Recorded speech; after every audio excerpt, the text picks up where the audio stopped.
Herkese merhabalar. Yeni bir video ile karşınızdayız. Bugün Toshiba marka 65 inç Android televizyonumuzun gördüğünüz gibi çocuğu ekranı kırmış müşterimizin şuradan darbeyi almış, oyuncak fırlatmış. Ekranı değiştireceğiz. Yeni ekranımızı da gösterelim.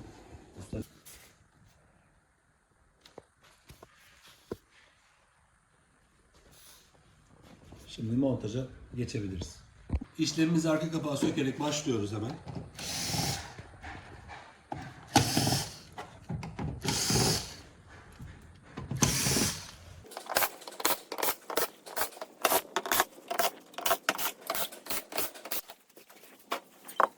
Şu Tico'nun üstündeki ayak sacını çıkartıyoruz.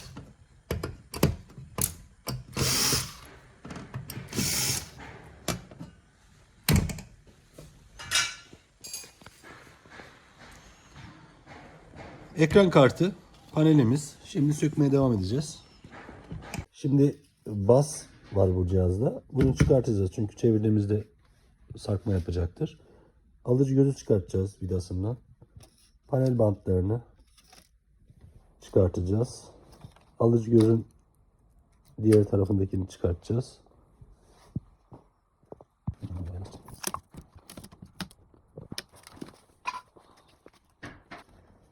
Soketini çıkarıyoruz. Şimdi şu panellerin bantlarını sökelim. Şasi bantları. Hani kırık olduğu için fazla dikkat etmemize gerek yok. Bu şekilde ayırıyoruz. Bunlar düşmez. Şimdi şuradaki vidaları sökeceğiz. Alt dekordaki şunlar. Şuradan başlayacağız.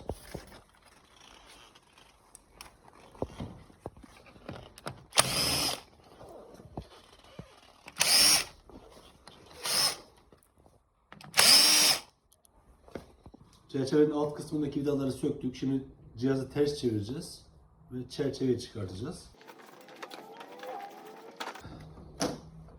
Buradan yine bir demir penayla çıkartacağız.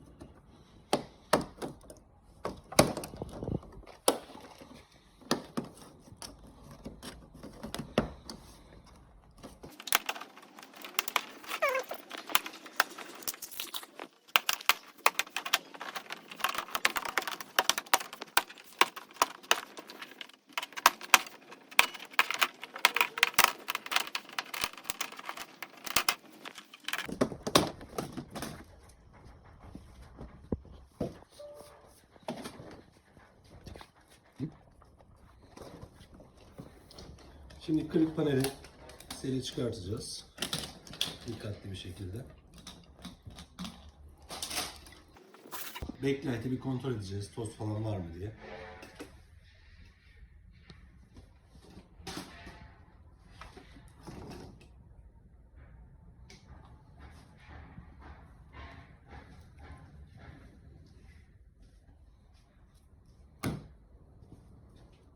Temiz gözüküyor ama yine de bir süpürgeyle cam parçası kalmış olabilir.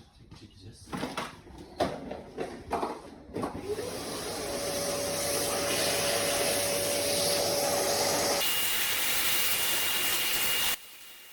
Şimdi yeni panelimizi takacağız. Altında ve üstünde koruma bantları var çizilmesin diye. İlk önce alttaki bantı çıkartacağım. Bu şekilde yerleştireceğim. Dikkatli bir şekilde kaldırıyoruz.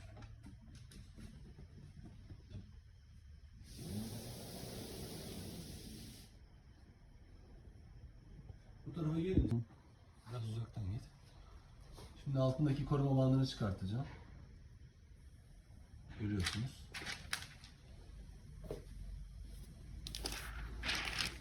Bunlar yapışkan biraz. Elimdeki tozu da bu şekilde mantara bırakabilirsiniz.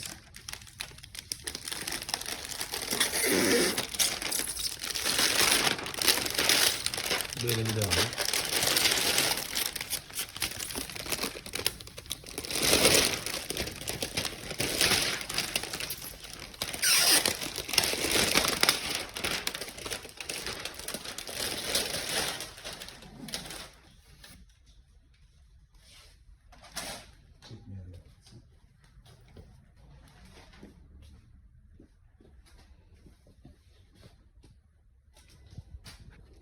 Köşeler önemli.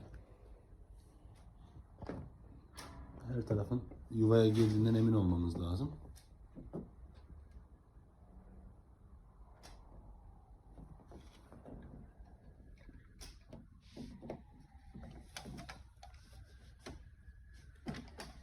Şimdi panelimizi yerine koyduk.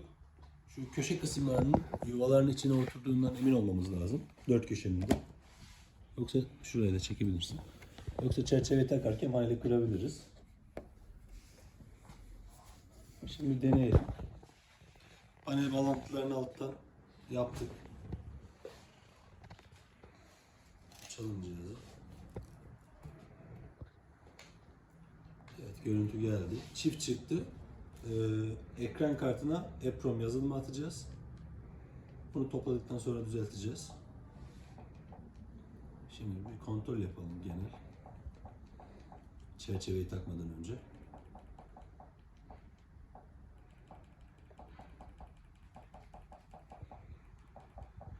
Şöyle bir ekran koruyucu açalım.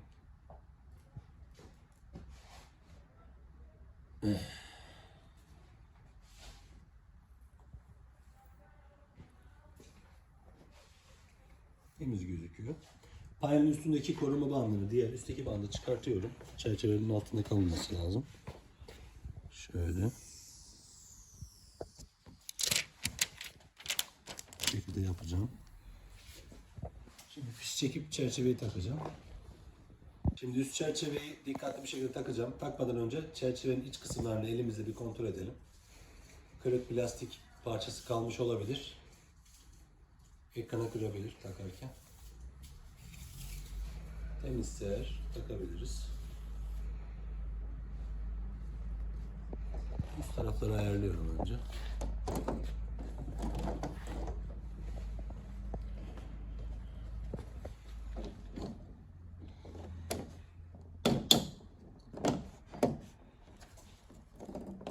Dikkatli bir şekilde oturtacağız.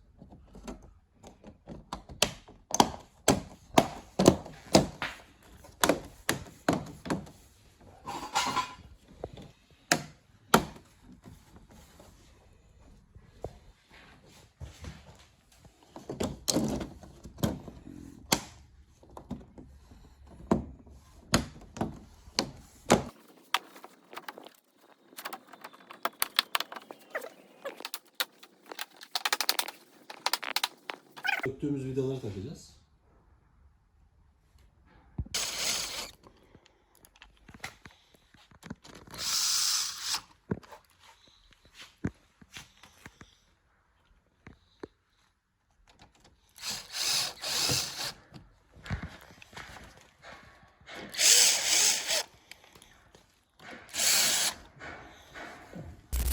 Şimdi cihazımızın panel PCB'sini yerine oturtacağız. Bazı yerlerden bantlayacağız.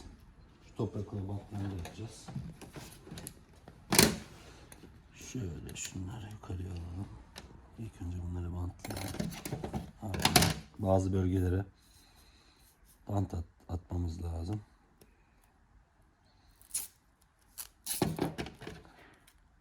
Lifli bant kullanıyoruz. Şu şekilde.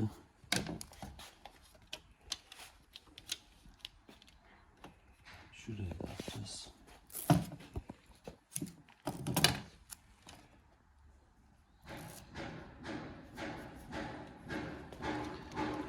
Şu hoparlörün altındaki kulağı da atalım.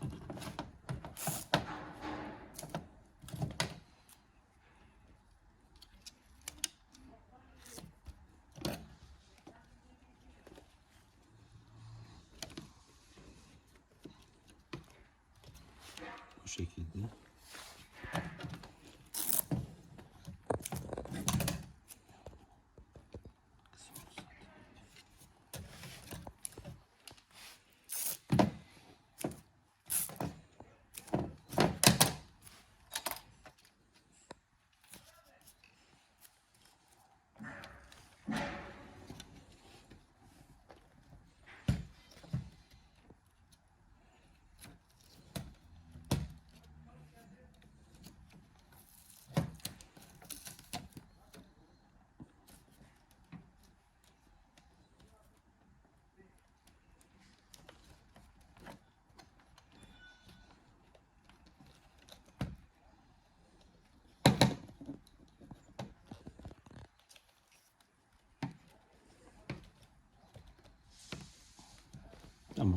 Ticon'un yazılımını attık.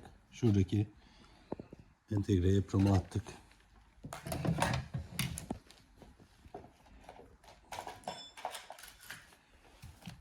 Şimdi alıcı gözün vidalarını takalım.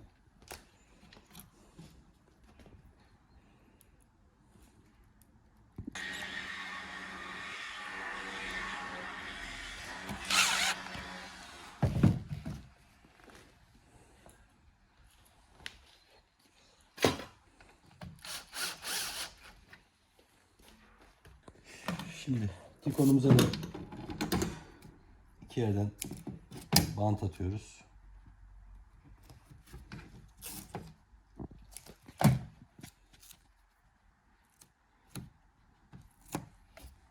Üzerine koruma deviri koyacağız.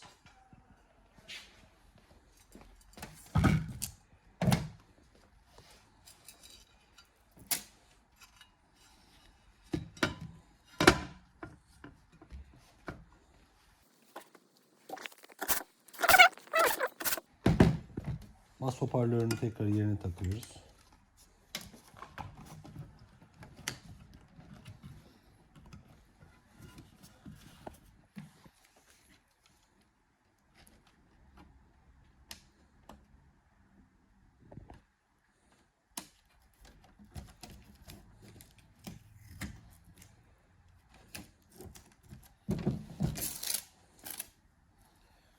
Genel kontrolümüzü yapıyoruz en son.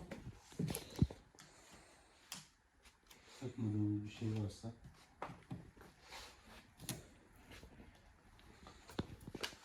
kontrol ediyoruz. Yok, şimdi kapağı takacağız.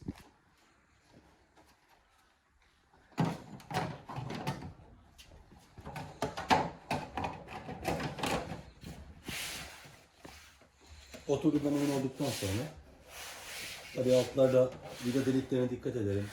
Bazen kabloları orada bırakıp vidalarken kabloları yırtılıyor. Önemli. Vidalarını takıyorum.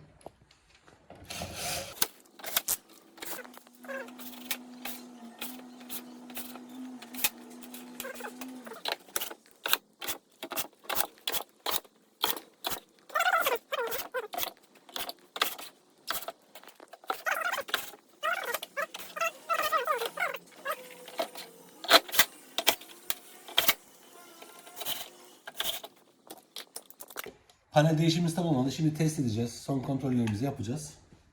Bir videomuz sonlanacak. İşte takalım. Kaldıralım televizyonu. Evet, panel değişimimiz tamamlandı. Şimdi tekrar kontrolünü yapacağız.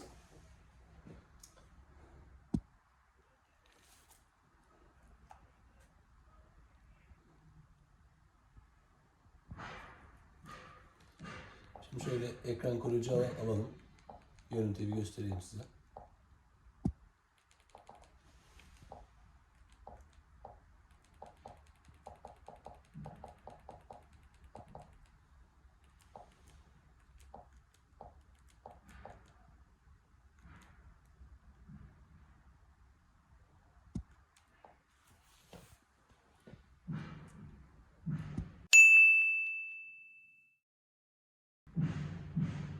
Evet, görmüş olduğunuz gibi yeni ekranımızı taktık.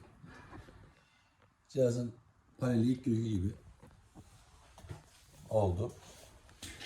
Müşterimize hayırlı uğurlu olsun. Gördüğünüz gibi ekran koruma bandı üzerinde.